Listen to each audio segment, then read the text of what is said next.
Tabe salamat linggo nalatay salam sulit keren yang malempang. Adil kata ini baca ramen kas juga bahasa natika juga tak. Harus. Perkenalkan, nama saya Siska Mulyana dengan NIM 1930 20 20 50 13. Di sini saya akan membuat video pembelajaran yang disesuaikan dengan RPP tingkat SLTP kelas 7 dengan mata pelajaran IPS. Video pembelajaran ini saya buat untuk memenuhi tugas UTS mata kuliah perencanaan dan pengajaran pendidikan yang diampu oleh Ibu Sri Rahaitin. Baik, langsung saja kita ke videonya. Selamat pagi anak-anak, gimana kabarnya? Sehat semua kan? Bagus, kalau sehat puji Tuhan. Kita bisa dapat berkumpul lagi pada hari ini untuk melanjutkan pembelajaran kita ya. Baik, sebelumnya Ibu akan absen dulu untuk mengecek hadiran kalian. Ibu minta kakak kelasnya berikan absennya. Wah, bagus ya, hadir semua ya hari ini. Ini juga akan menjadi pertimbangan Ibu nantinya untuk menilai kalian. Baik, sebelum kita masuk ke materi kita akan melanjutkan materi kita. Sebelumnya Ibu ingin satu orang untuk berdoa untuk kita semua sebelum kita mengawali pelajaran pada hari ini. Berdoa dimulai. Berdoa selesai. Baik, sebelumnya kita akan masuk ke materi berikutnya pada hari ini, yaitu luas dan letak wilayah Indonesia. Di sini Ibu jelaskan dulu tujuan dari pembelajarannya.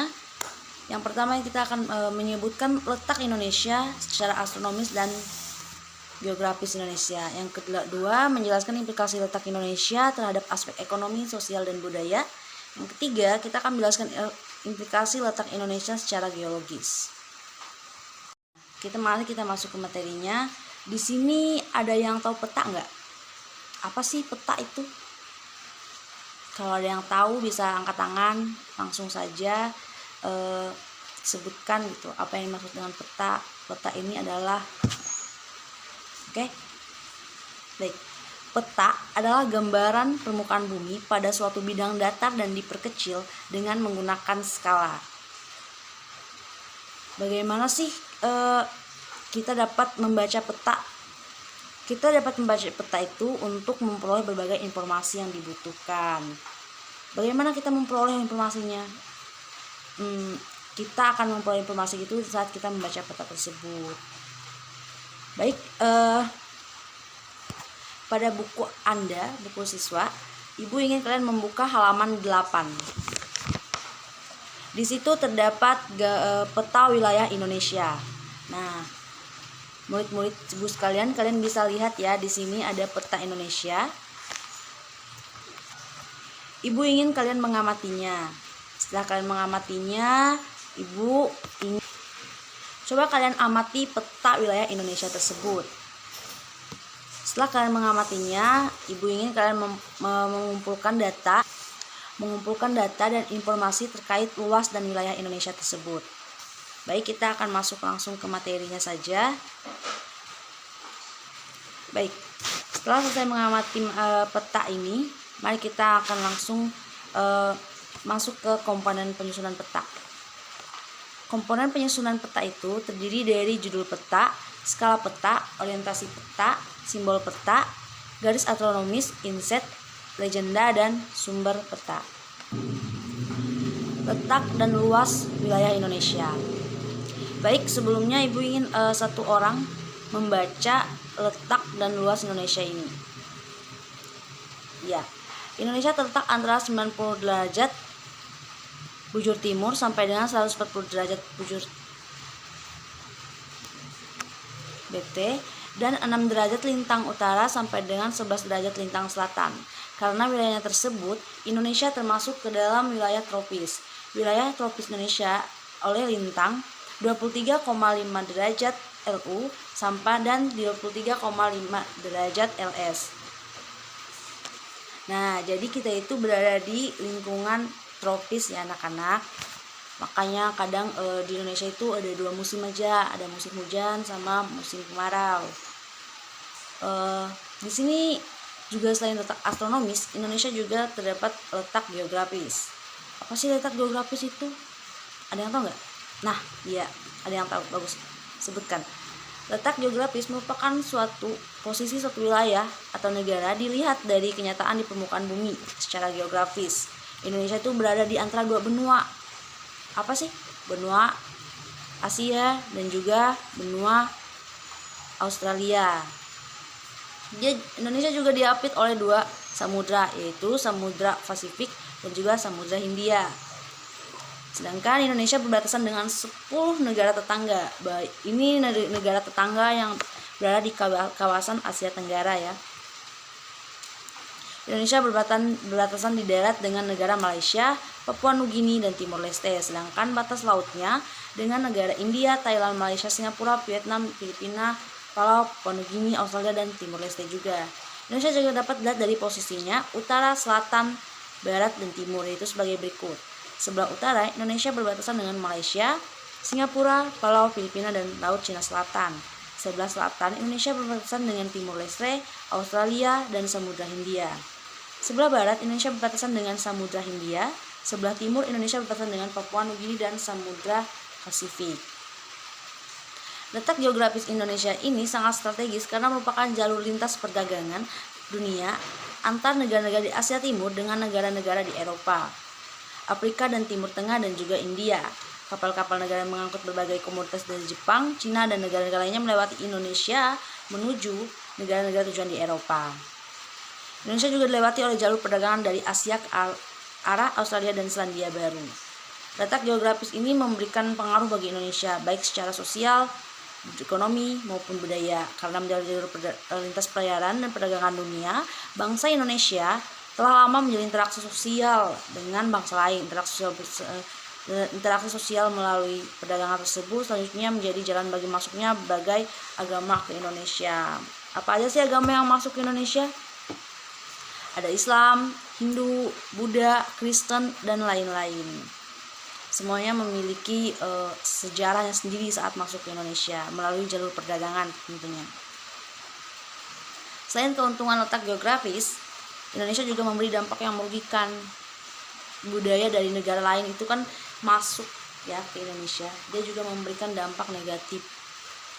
Entah itu dari budaya mereka, cara mereka berpakaian, pergaulan. Kita kan berbeda ya, kita negara timur dengan negara barat itu sangat berbeda. Jadi dengan masuknya negara barat melalui jalur perdagangan ke Indonesia itu juga memberikan dampak negatif bagi kita sendiri. Sekarang masuk ke keuntungan posisi Indonesia secara geologis. Bu pengen satu orang baca untuk kita dari keuntungan ini. Baik, iya, kota kelas yang baca. Keuntungan posisi Indonesia juga dapat dilihat secara geologis. Indonesia berada pada jalur pertemuan 3 lempeng, yaitu lempeng Eurasia, lempeng Pasifik, dan lempeng Hindia. Posisi tersebut membentuk Indonesia menjadi bagian gunung api. Keuntungan dari letak geologis seperti ini adalah beragamnya potensi energi dan mineral. Selain letak yang strategis, Indonesia juga memiliki luas wilayah yang tergolong besar. Badan Informasi Geospasial atau BIG menyebutkan wilayah Indonesia terdiri atas daratan seluas 1,922,570 km² dan perairan seluas 3.257,483 km². Jika dibandingkan dengan wilayah lainnya, maka luas Indonesia daratan dan lautan ini kurang lebih sama dengan Eropa atau hampir sama dengan Amerika Serikat atau Australia. Besar banget Indonesia. Jadi selain menjadi negara yang luas, kita juga menjadi negara yang besar dengan jumlah penduduk terbesar keempat di dunia. Daratannya terdiri atas 13.466 pulau yang menjadikannya sebagai salah satu negara kepulauan terbesar di dunia. Banyaknya pulau membuat garis pantainya juga sangat besar, yaitu mencapai 99,030 km. Jadi jika kita bandingkan dengan luas Eropa dan juga luas Amerika, Indonesia tuh hampir sama besarnya. Karena Indonesia tuh memiliki banyak pulau ya. Itu sekian pemaparan materi dari Ibu. Di sini kan kita ada aktivitas kelompok dan aktivitas individu ya. Untuk aktivitas kelompok ini sebenarnya ibu tidak akan jadikan tugas, tapi untuk bahan kita berdiskusi saja. Jadi untuk minggu depan ibu ingin kalian mencari materi.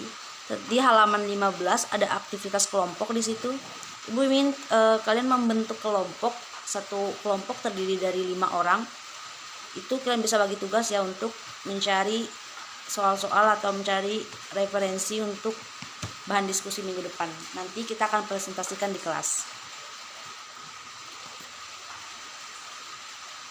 Kemudian untuk tugas individu, ibu ingin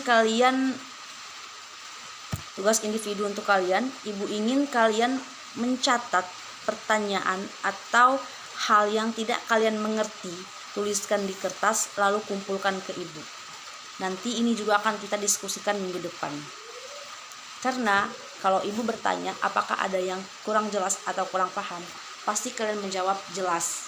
Padahal masih banyak yang harus ditanyakan atau harus kita diskusikan kembali. Jadi ibu ingin kalian menuliskan setidaknya 2 pertanyaan untuk ibu atau untuk kita diskusikan di kelas minggu depan.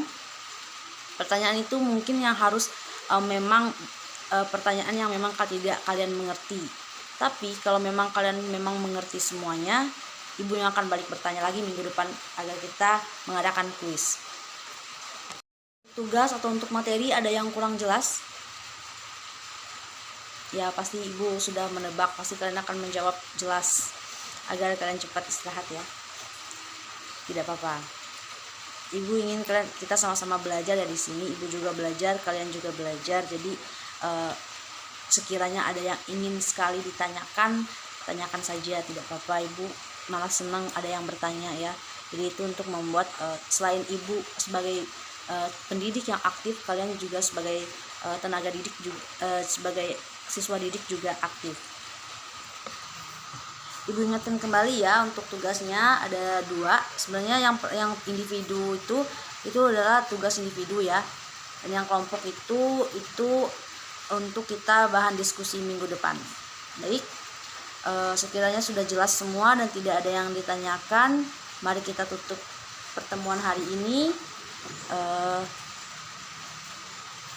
Tugasnya jangan lupa dikerjakan. Semoga sehat selalu sehingga kita bisa bertemu lagi minggu depan. Selamat pagi anak-anak. Oh iya, ibu juga mau bilang untuk kehadirannya tetap dipertahankan seperti ini terus. Tetap semangat dalam belajar, rajin-rajin terus belajarnya, bertanyanya, aktifnya. Ini juga akan membuat ibu juga nanti menilai kalian dengan secara seksama. Baik, selamat pagi.